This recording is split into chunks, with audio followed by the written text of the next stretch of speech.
I think my parents really early on instilled a sense of adventure in me. They really taught me that you can do whatever you kind of put your mind to.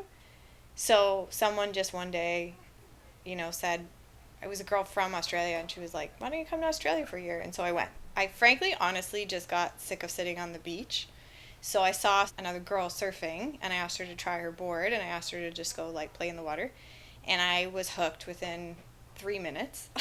Like completely hooked. Someone the last week I was in Australia told me about Tofino in passing. They said I was so sad, I was crying, and I was like, I'm never gonna surf again. They're like, they're surfing Canada in Tofino, and walked right past me. And from the minute I heard the name, I was like, I'm going there. And I went there for the love of surfing. I 100% just pursued the culture and everything about it, and I fell in with a local surf shop really early, and I just loved it so much.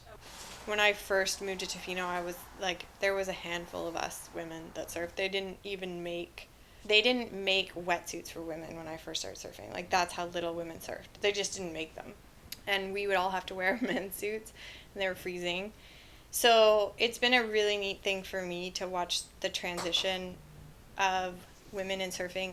The surf culture in the early 2000s was very male dominated in general. And even 5 years ago, you see the only women in some of these surf videos is literally quick shots of like topless women on the beach. In Tofino, there wasn't as much pushback for women to get in the water. It was really encouraged. I worked at a shop with a boss who really encouraged it. His wife surfed a ton. I surfed a ton. Like I say, my dad lived in rural Ontario his whole life, and I always had a love of rural Ontario. I'm one of those weird people that just I love rural Ontario. So I thought, I'm 30 something years old, and I've lived everywhere else I've ever wanted to live and pursued everything else I've ever wanted to do. So I was like, okay, it's time to go to rural Ontario.